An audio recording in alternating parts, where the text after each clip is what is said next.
My name is Pip, and I'm Senior Marketing Executive at MaxContact, and I will be hosting today. And I'm joined by Sean McIver and Natalie Calvert, who I'll hand over to introduce themselves shortly.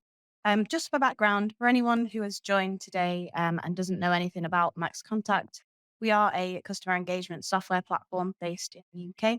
And we work with contact centers of all sizes across the UK to help them build smarter omni-channel customer experiences so they can reach the right people on the right channel at the right times. That's a very brief introduction into MaxContact.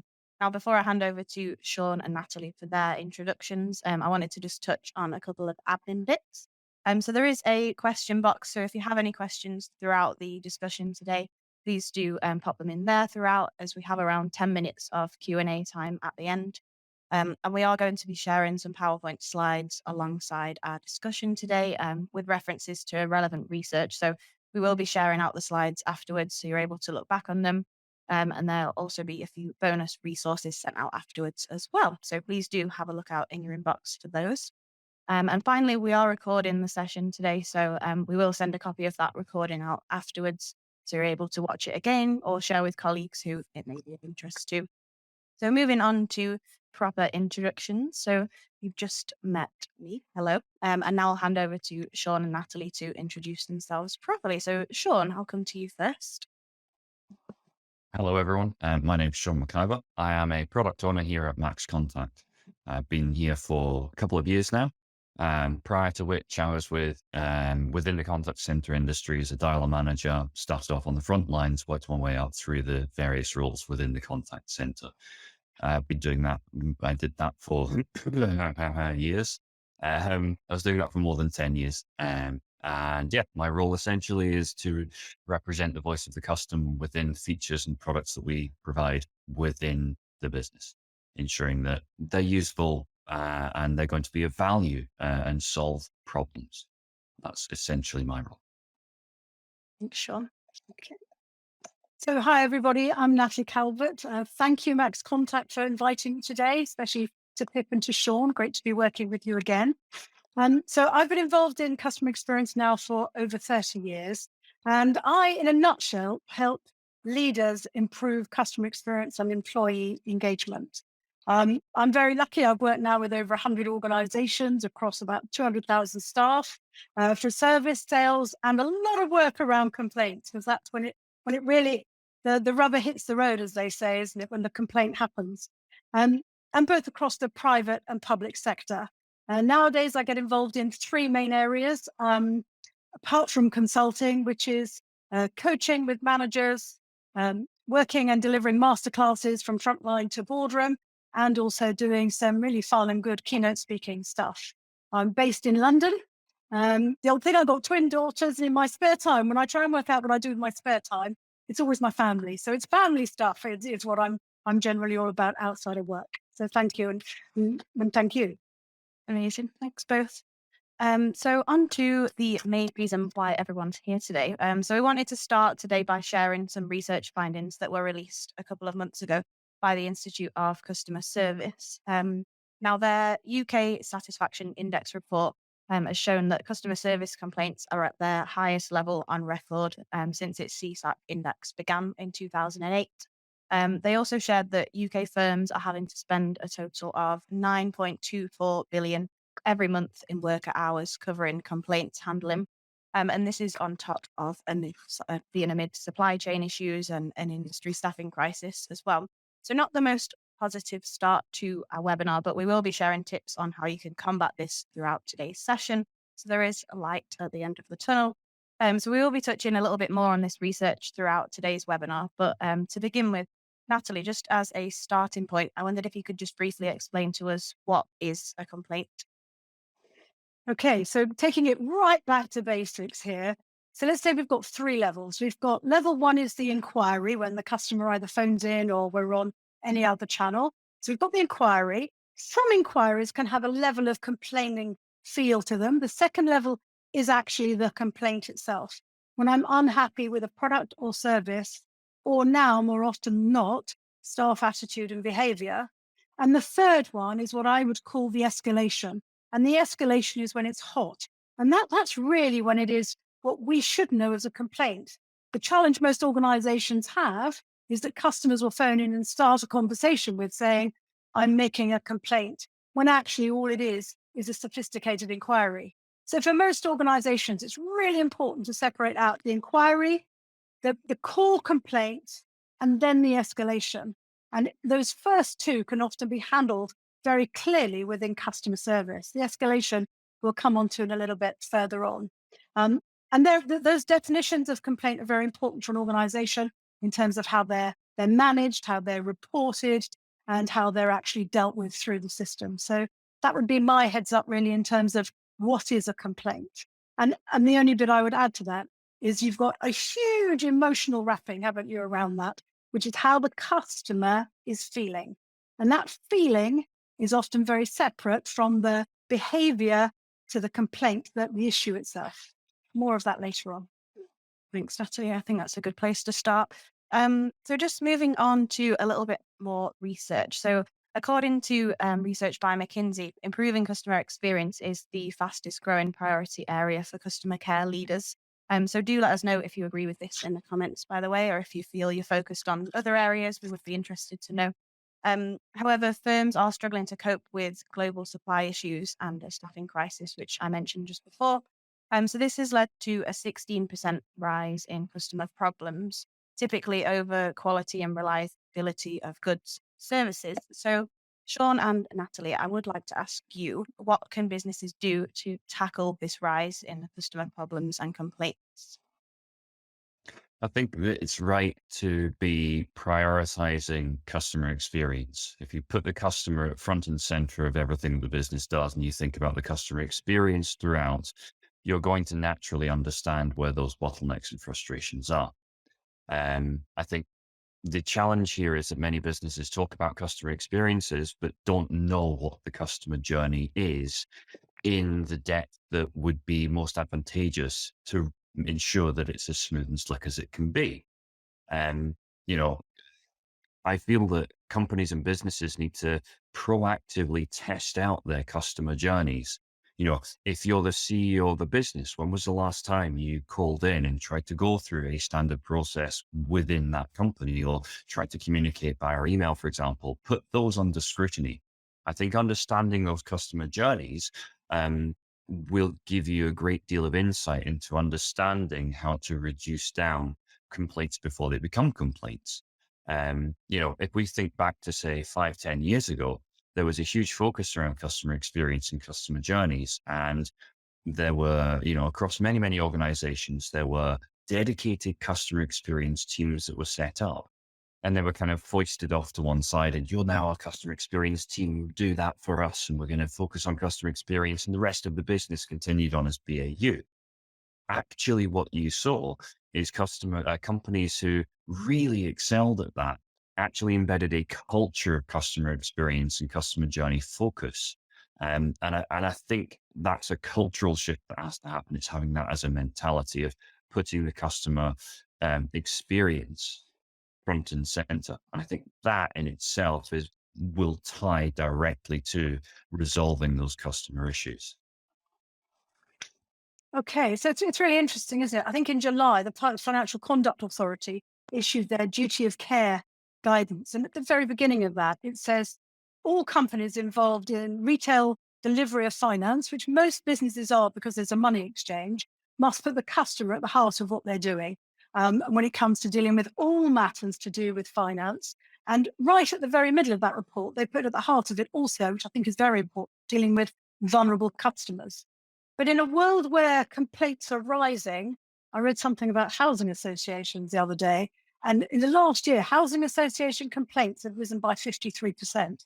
Now, coming out of COVID, I'm sure there's lots of reasons for that, but that's a huge volume to suddenly deal with. And most organizations, complaints are heading northwards. And those that aren't, I always look at how they're defining complaints, because I often see there's been some change in the measure that says we're declining. But generally, as consumers, we've become much more vocal, much more loud in what we're saying, and we can bang the table hard at times. So what do we do with this rise of complaints that we're seeing? Well, the first thing is, obviously, goes without saying, start to look after your staff better. But the first thing from a business point of view is just do a strategic review. Strategic reviews don't have to take months and months. They can be done in a couple of months. That gives you a really good picture of what is going on with complaints. Because when they're rising, it's not the complaints department doing something wrong. There's something generally going wrong within the business at a wider level that's causing it. So the first thing, do a strategic review. Look at the processes, look at the volumes, look at the customer types, and look at key triggers that may have changed that I've seen in the past when we've made some slight tweaks and changes to triggers, complaint volumes can go down. And also look at the training quality that staff have been receiving. Most staff are trained in not how to deal with the complaint, believe it or not, but the standards that the company wants to deliver. Two very different things, aren't there? One thing is telling you I need a standard of 90% of calls answered within 3 seconds. But the other is saying, how do I do that? So first thing, strategic review. Second thing, understand the cost versus the value of a complaint. What is it costing us to deal with complaints? And what is the value we get back when we do or we do not deal with a complaint? And I think nowadays that's both from a customer point of view, the CX angle, but more and more so, I'm seeing it from an EX, an employee experience angle as well. So that the impact of complaints on employees can be huge stress, mental health, well-being, etc. So there's a staff turnover issue, absence, sick, etc. So we've got to look at it now at both angles, one from a customer and second from an employee experience. So those two things, first of all, I would really hit the ground running with. To get the whole thing moving and understand what is actually happening with complaints. Because we all know only when we understand can we really start to tackle some of the real issues that are impacting us, whether that's the root cause of what's going on. I think it, just as an aside, I think also when we're talking about complaints, I've had a complaint situation going on with a very large insurance company that will remain nameless at the moment. I'm starting to write the blog on it, I think. And their process is that when something goes wrong, the advisor turns around and says, I can hear you're not happy. Let me make a complaint for you. And that's just shocked me in many ways because that's a self-manufactured complaint. So listen to that phrase by the advisor. I'm sorry you're not happy, reinforcing that I'm not happy. Let me make a complaint for you. Really handing me that gift on a plate. It's not what organizations want to or should be doing. And I'm sure their complaint volumes are rising. So now I have 3 complaints going on with one company that keeps sending me now repetitive emails saying, sorry, they've got a backlog in complaints and they will get to my 3 complaints, none of which did I actually start. What a bizarre situation to be in. So get to the root cause, strategic review, cost versus value, and then you can go from there. Again, just to shore up, and sorry, just to kind of reiterate what you kind of just outlined there, Natalie. Do you think about that from you as the customer, your customer journey there? You've ended up with 3 concurrent, outstanding things that need to be resolved, generating work internally, potentially unnecessarily, and all the while, it's not actually resolved why you felt or why they felt the need to raise that in the first place. And so again, without having that oversight of that journey, of your journey as an individual, because I have no doubt you're not the only person to experience that. I've had that happen to me with large energy companies previously. That I'm sorry, there's an expression of dissatisfaction, or there's, I'll log that as a complaint and log that as resolved.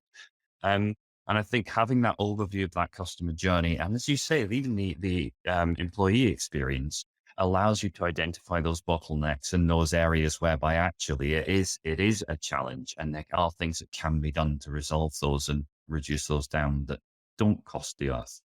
Sorry, back to It's you. interesting, isn't it? It can't ever cost the earth because we've only got a finite number of resources. And right now, most organizations are looking at how to strip that back. But we did a poll recently on LinkedIn and asked people out there, how would they like complaints resolved? Should it be done centrally through one complaints team? One customer service team that's empowered to handle complaints? Or should there be a separate customer complaints team? Or should it be managed together and be both together? The majority of people didn't say very much at all. We didn't have a majority. We have a pretty even split. 30% of the audience believed that customer complaints should be handled within customer service. 35% believed in a dedicated complaints team.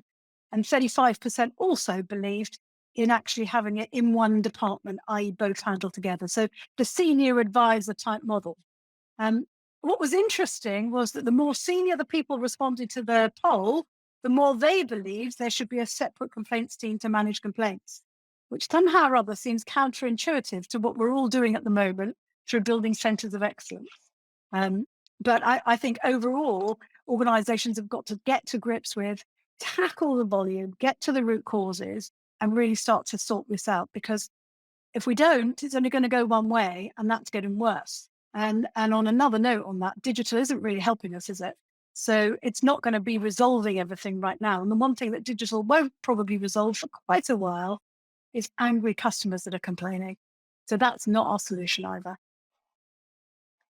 Amazing. Thanks both. Some really interesting points already. So yeah, from the ICS research mentioned earlier, the best rated company for handling complaints was UK Power Networks.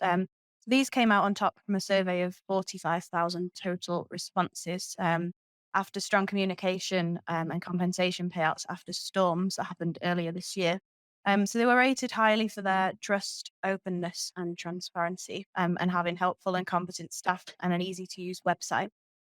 So Natalie, I'll come to you first on this one, but I wondered if you could both share your thoughts on how other companies can maintain this level of service. Okay, so I think I'm known for being direct and no nonsense in my approach with people. So I'm going to just say it as it is. I think organizations need to really look at who they're benchmarking themselves against. Being in the trade, as I'm sure many of the viewers here on the webinar today are, I got onto UK Power's website and gave them a call in terms of customer service over the phone. So on their website, they've got multiple numbers for contacting customer service, which is never a great signal. Most of us know that by now. They've got different entry points for email, and they're obviously divided up into different regional aspects that are all operating independently. So interesting that they're rated highly, because I think that's very dependent around who you actually get through to on the Power Network website fundamentally, and that obviously varies regionally. So in terms of my experience with UK Power Networks, sorry, it didn't hit the mark, and it definitely didn't hit to be the UK's number one. And then, gosh, life has you coincidences, doesn't it? I now have a complaint going on with Timson, the wonderful Timson, the wonderful organization. And I love Timson. I love James Timson and everything they do. And they're great at handling that level one, the inquiry. They're great at handling the complaint, something that's slightly gone wrong. But when it comes to that third level, the escalation is where I'm at right now. I won't bore you all with the story, but it's to do with my husband having a watch fixed and the battery repaired. And on 99% of it, I'm sure they're brilliant. See, I do love James Timson. That's why I'm turning around and being very positive. But mine is the one that isn't. And the escalation is being dealt with in a terrible way. No callbacks, very loose conversations, no branding, etc. So, and I just had a really rubbish experience with John Lewis. So what's the learning? What's the learning? Choose your benchmarks. Choose those organizations that really are delivering consistently, underlined, consistently great service. And we have two examples, I think, that really do deliver it. Number one, love them or hate them, their Marmite is Amazon. The way in which they're managing their complaints, they're segmenting their customers and looking after their staff globally is very, very clever and worth any organization. Spend some time complaining if you're a customer to learn how to really handle complaints. And the second one, again, they're Marmite as an organization, but I think we'll all agree they've been phenomenally successful, this organization as well, which is Apple. So I think if you really want to learn from some of the best, you've got to look at best organizations that really are honestly delivering it consistently, because that's our job, isn't it? The CX professionals. It's not to have the one-off experience. It's to deliver it every day, all the time, to every customer, anytime, any place, anywhere, Martini style. That's for us. Sean. I think one of the things that jumped out to me with particularly with the UK Power Networks piece was those words. Customers rated it highly for trust, being open, and transparent and having helpful and competent staff and an easy to use website. So those are the things that the customers themselves said that they found of value. There's nothing in there about the actual process or about the amount of compensation. There's nothing in there about that. It's around the soft experience. And I think that that's a really important point. And I think as we move towards, this concept of a multi-channel approach, I think it's important to bear in mind, simply adding a web chat window onto a website to allow customers to get in touch isn't enough. I think, again, we have to come back to thinking about the customer journey. This will be a recurring theme from my point of view today, and I won't make apologies for that because I think that's one of the central pillars. Providing, relevant and appropriate options to serve your customers is critical. So let's take an example. You're a large Swedish furniture manufacturer and you have got, 11 million products and, 100,000 of those have gone out and, you've discovered that there's an issue where there's a page missing from the instructions or something along those lines.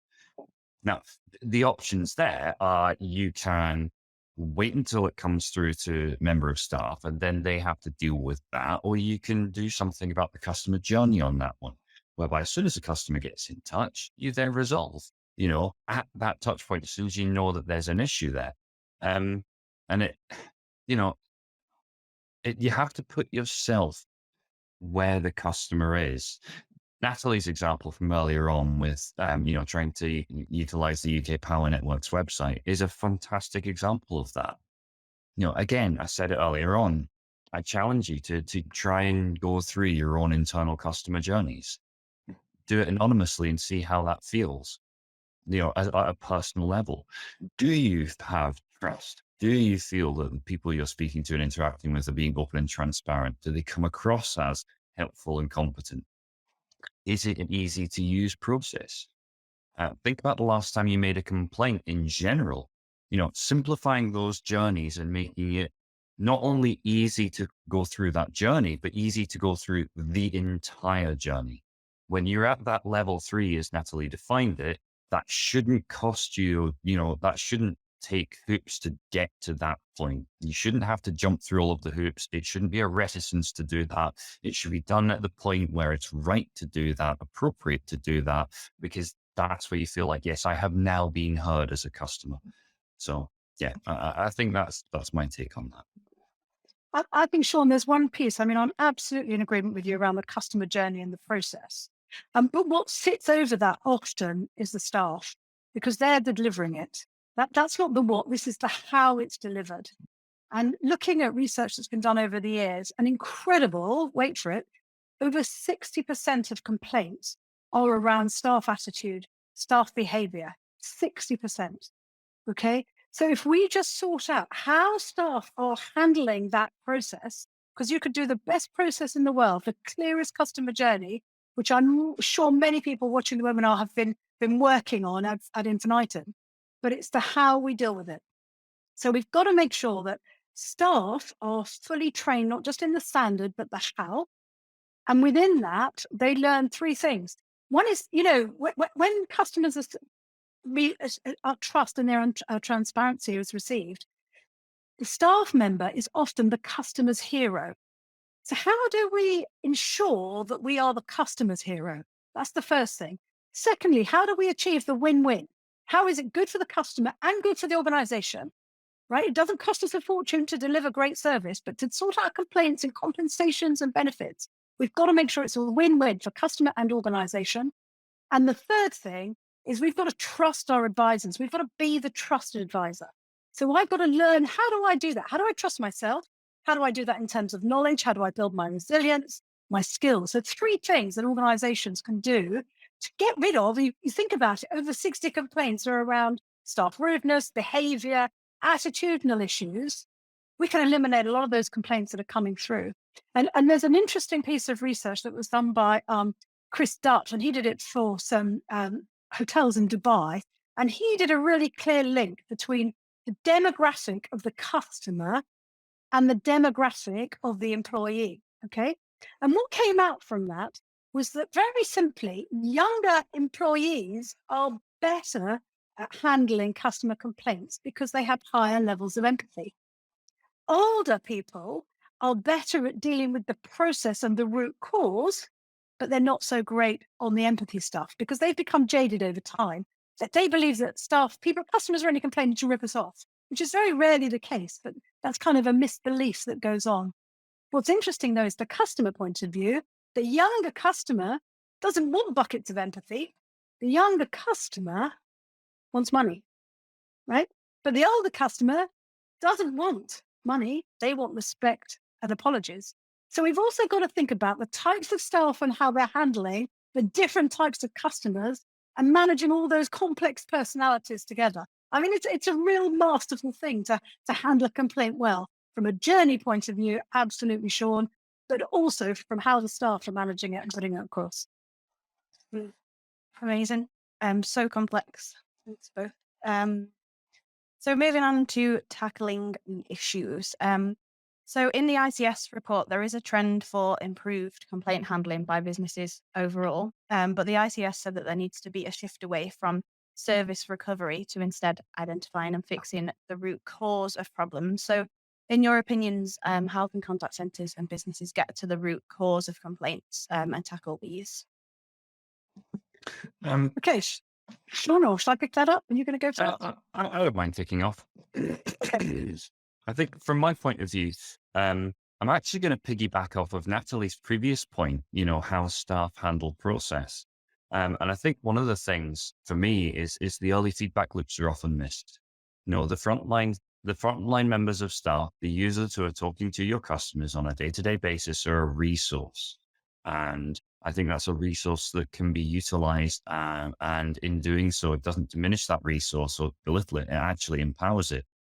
The experience as a member on the front lines of the contact center, being able to say to someone, I'd seen several of these particular types of issues. I think there might be something going on here. Having that run up the chain is necessary, and then proactively tackling that so that you cut those off. Now that does two things. Number one, it reduces down the frequency of contact or needing to talk to you from across your customer base. Let's think back to our large Swedish furniture manufacturer. So a couple of calls come in. I, raise that up the flagpole to my team leader or manager. I say, actually, I've had 3 calls where customers are saying this page is missing. That gets run up the chain. That then gets put onto the front page of the website saying, we know that there's an issue with this. Here's a digital version of that page. That prevents those from coming through to me. It means that you've got a reduction in the volume of incoming contacts and you're not going to have as many of those issues. The secondary thing that does for me at an individual level is it means I'm not then having to deal with those things over and over again. Because what happens when we have to deal with things over and over again, we become robotic, which means that we're not demonstrating empathy to anybody. We're just waiting for the other person to stop speaking so we can give our rote response going, yes, we're aware that there's a page missing from the instructions for that particular product. If you go to this website, blah, blah, blah, blah, blah, you can get access. I've not acknowledged the frustration there at all, which is going to do nothing for particular demographics of customers, but irritate them. And I think that utilizing that early feedback loop is a way to identify issues in that customer journey, engage with the employees and your staff members, and ensure that you're catching things nice and early. If you wait until the later stages, until it's days later, then it could be too late and it's costing you time, money, and effort at that point. Getting the balance right between initial feedback and gauging customer sentiment is critical. Raising early red flags is obviously very important and having them treated as red flags. Obviously, there's no doubt you have a culture of, oh yes, I had that too. And then everybody starts looking for the issue. But there is a value to be said in kind of leaning on the messages that are coming through from the front lines and the sentiment that sits behind them. Because that helps resolve issues quicker and more proactively, which again, builds trust in customers and builds a culture of customer experience while enhancing the employee experience as well. That's my kind of hot take. Natalie? Yeah, so I think that culture starts at the top. So we've got to have complaints taken very seriously at board level, and discussed about around the boardroom, not in a blame culture environment, but in a culture that says, how are we going to fix this? How are we going to sort it out? So the departments across the organization come together to sort out complaints so that complaints are seen in a unified, positive view. Learn to love complaints. We know that we've all seen the stats, haven't we? 4 out of 5, 80% of customers, if they receive a bad complaint, will tell, sorry, customers will tell 4 or 5 other people at least about the bad complaint. So it's bad for the brand, it's bad for customer loyalty, it's bad for revenues, it's bad for repeat buys. So this is the value point I made earlier. Show the board the value of a complaint and how by resolving it positively, we can increase company value. So we've got to start in the boardroom. Coming out of the boardroom, there are some really practical things that we can do in the environment of complaint management. Okay. So, number one, I'm a great advocate of designing the conversation. Okay.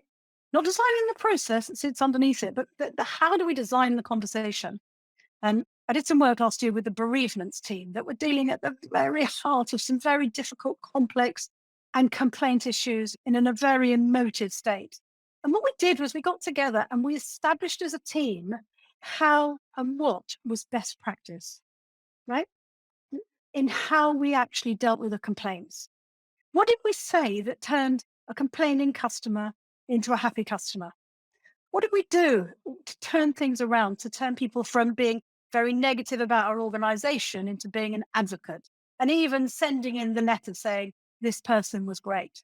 So what we did was identify best practice, identify our role models, and then pulled it all together into, if I was Nigella Lawson, it would be the perfect recipe, right? What is the perfect best practice? And then what we've got to do is share it, right? Because only by sharing best practice for our own people, it's all right looking at externally at other organizations, but our own best practice is often the very best practice, as long as it really is best practice. So design the conversation, first of all. Secondly, we've got to empower our staff. I think empowering our staff to resolve complaints is about other departments letting go. So often I hear, well, the complaint was passed further up the chain to the chief executive to deal with it. As that gets big, they develop a chief executive's complaints team, don't they? Or the PA becomes the master in handling complaints. We've got to empower our teams right at the very front line with the tools, the resources to handle complaints effectively so that they are resolved and that we turn customers around. And then we've got to reward and recognize our staff in that as well. So complaints become a very open culture. We learn to love complaints. We learn to take them head on. We learn to actually resolve them, diffuse them, and actually turn them into a very positive experience, both for the employee, but always most importantly, the customer. So we benefit customer experience and employee experience. And by default, the board level experience as well, because they're going to get some positive results around complaints. So understand that cost and the value of a complaint, build the culture around it that loves complaints, and learn how to deal with them really well. It absolutely solves it time and time again. You will always have an element of complaints, but they will be the true escalations that the company can continue to learn from and change and advance. And organizations that tackle this in a very determined way from board level down through not just having a piece of paper that says this is our customer charter pinned prettily on the wall, but through every single actions as part of its DNA are those companies that really are doing well and saying we'll tackle complaints. And the other thing I think is it's very good to look at how you're managing your stakeholders. So across complaints, one of the biggest barriers can be our internal stakeholders and facing the truth about what's happening with their complaints. So stakeholder management within complaints, I think, becomes very important. I know I see a lot of heads of complaints constantly, not just firefighting the volume that are going on, but kind of fielding off all the other departments saying, well, that wasn't a complaint. We're just going to put up with that. That's the way it is. So making sure that we've got a clear stakeholder management plan for both internal and external stakeholders and how we're going to just really get some involved, others keep them informed. And just on the, what are we doing with our stakeholders is really important. So that we're not seen as the complaining complaints department. We are seen as the complaints department that helps our organization love complaints because it's really fundamentally about loving our customers too. Thanks, Natalie. And we are going to share out a complaint management prioritization example grid afterwards as well. But Thank you. I'll move on to the next section. So we are running over slightly. But yeah, before we move on to the audience Q&A, which please do keep adding your questions into the Q&A panel. I can see we've had a few already. Sean and Natalie are just now going to run through 6 key strategies to implement to help you handle and reduce complaints in your contact center. So Natalie, I think we're going to you first. Number one, staff training. We get that sorted out. We can knock on the head a lot of complaints. Understand competency, capability, and complexity. Your complaints will go into those different categories. On the one I mentioned earlier, we identified 42 different root causes for complaints. And against those, there was different levels of competency required, different capabilities required to deal with them, and all 3 levels of complexity as well. So make sure you get your staff the right training. And then finally, get together an empowerment framework. I'm a fan of empowerment frameworks because everyone talks empowerment, but empowerment without a framework is chaos. Because everyone says, I'm empowered, what can I do? I think I can do this, but I can only give you £10. It's sort out an empowerment framework, but the organization knows exactly what the complaints team will deliver back to customers that they've bought in, all the stakeholders are bought in across the organization. But fundamentally, staff know the ground rules. They know what empowerment means. And then we can actually help them. So it's a really key thing to bring together. Yeah. And Sean. I think for me, excuse me, it's active listening, and this feeds back to if we think back to the feedback on the UK Power Network, trust. There was a trust there. They felt heard. They felt understood. Sympathy and empathy are not the same. I feel sorry for you is not the same as I can appreciate your position. I think it's important to also, it's a standard within the contact center industry. It has been for decades, and that's active listening. But true active listening, understanding what is it that the customer is not happy about. I've spent 3 days waiting for this is not the same as I've had to miss 3 days of work for this. Those are 2 different messages. And they're 2 different reasons. So one of them is more about the time impact, and one is more about the potentially financial impact. And you need to be able to understand those. You can only do that by actively listening. If you can actively listen, you can then engage with potentially what the reasons are that sit behind that, and acknowledge that there's an issue, and acknowledge if there's been a shortfall in a process or something. Actively say, yeah, do you know what? That is not what we stand for as a company. And I want to ensure that I get this resolved for you. Being able to do those things will instill that trust, openness, and faith in that competence that you are right and you are able to resolve that. Thanks, Sean. And Nat, back to you. Leadership. I think complaints culture is very important, and that often comes, yes, from the boardroom, absolutely at its heart, but also the leadership of CX and leadership of customer service. Leadership that can understand root cause analysis, understand the cost and the value, and can manage stakeholders. From my experience, the stakeholders really need tackling. Leadership that can drive the team to love complaints and really make a difference to the organization within what they're doing in their roles. So complaints aren't just lip service. They're not just a number, but we can learn to love complaints through root cause analysis, cost and value, and stakeholder management, along with staff training and active listening.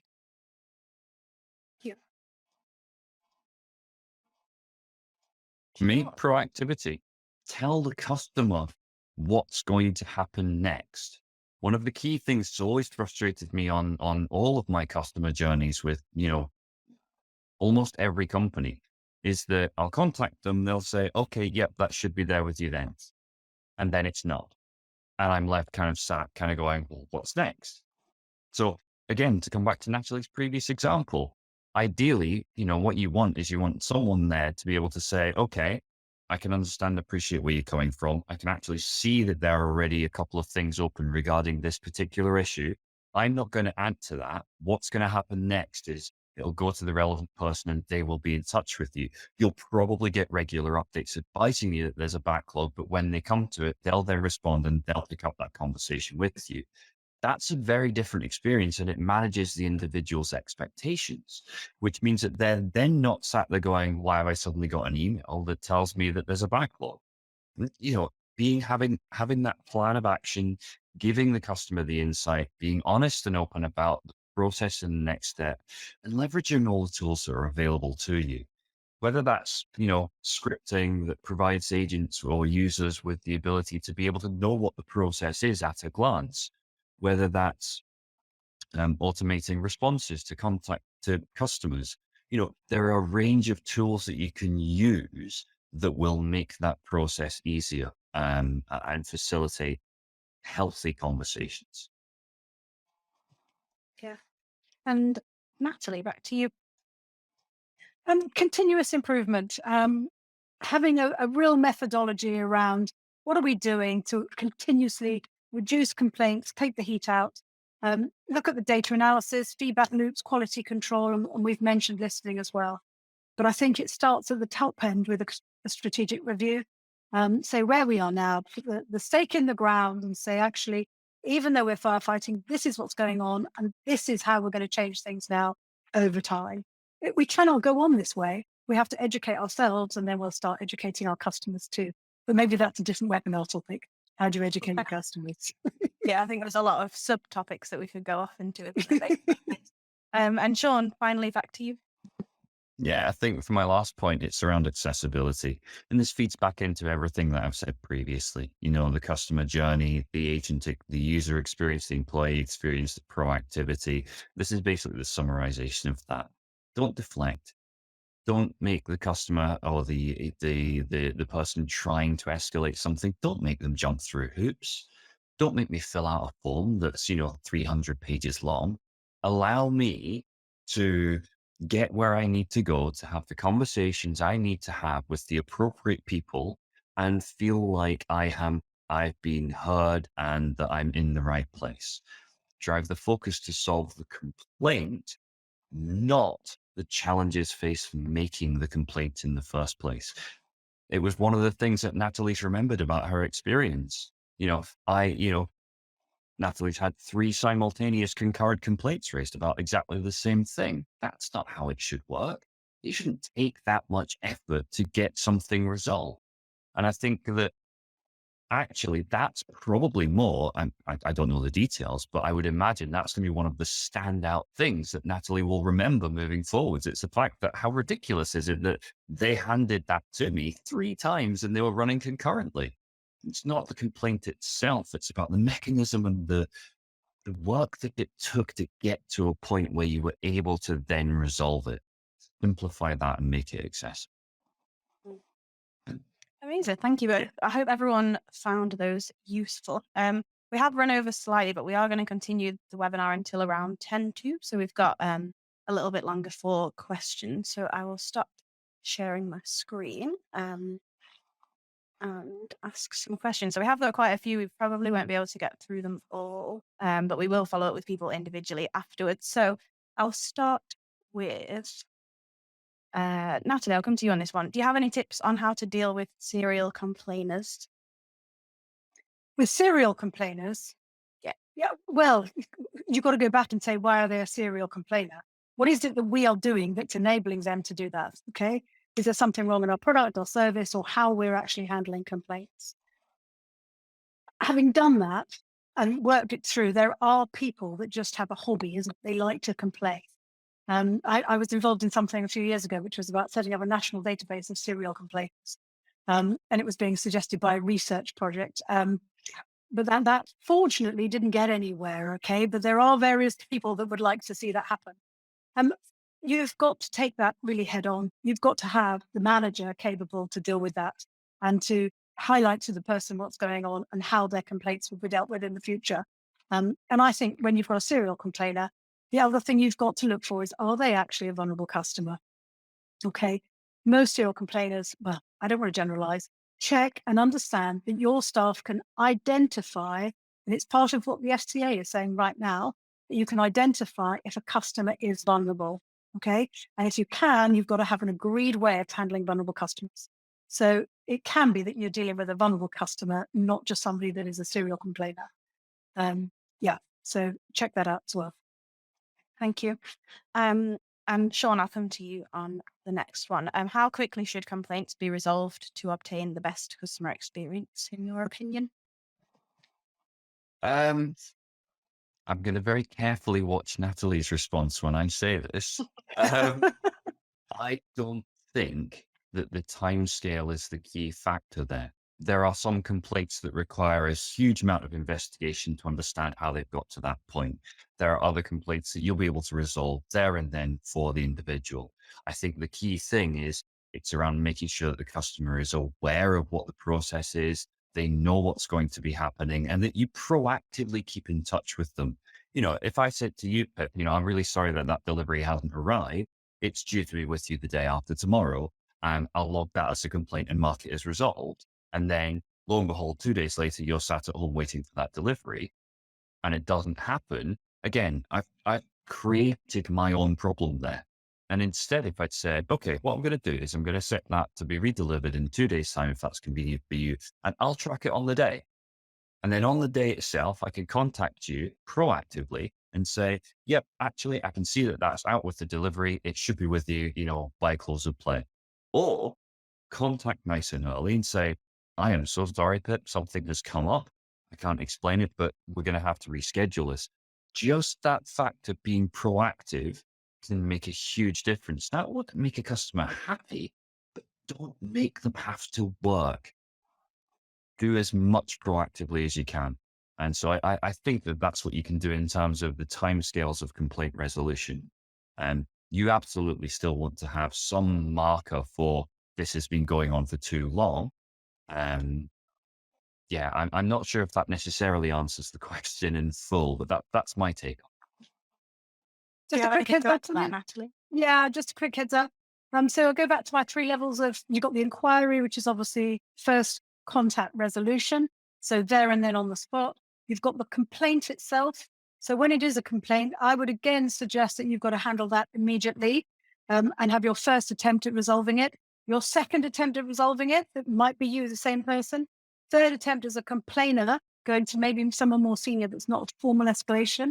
But really, you want to resolve it all there and then within the same very close timeline. So within 20 minutes, even someone else calls back. So it's very tight for level 1, level 2.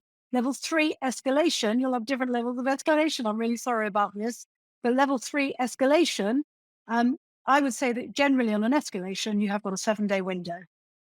If I go to the ombudsman, which is the next level that could be a really high level escalation, it's normally 28 days. But most organizations now have it written in their terms and conditions. The key thing is to exceed it, not to meet it. Back to you, Pip. Thank you. So Natalie, I'll stick with you on this one. The next one, what examples of methodologies would you suggest to leverage continuous improvement? Oh, that's an interesting one, isn't it? There are lots of them. Lean, for example, has a whole philosophy. Six Sigma has another philosophy. There are lots of philosophies within different organizations, lots of different processes that can be used. I think one of the key things is the forums that you use.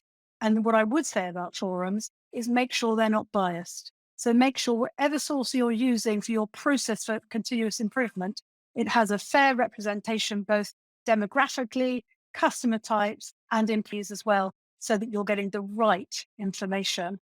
It's so easy to go off in a tangent and do the wrong thing. Just look at the poll on LinkedIn. We had over 40% of senior managers saying that they wanted to have both a separate complaints department and customer service handling complaints. Whereas at the generalist level, that was down to around 30%. A real difference in information. So make sure you really understand where you're getting your information from, and then you build the process for continuous improvement based on that. Thanks. So that is all we've got time for today. Unfortunately, there are some questions that we didn't get to, so we will be following up individually on those ones so you can get your answers. And like I mentioned, we will be sharing out the slides, recording and additional resources and complaint reduction frameworks afterwards. So please do keep an eye out on your inbox for those. If you do want to follow up with anyone from MaxContact or Natalie, we'll be sharing contact details out afterwards as well. So I want to thank Natalie and Sean for sharing your knowledge today. It's been really, really interesting, and it's flown by. I think we could have been talking for much longer. And thank you to everyone for joining us. We hope you found it useful. So on behalf of Natalie, Sean, and myself, thanks for joining and take care. Bye. Thank you.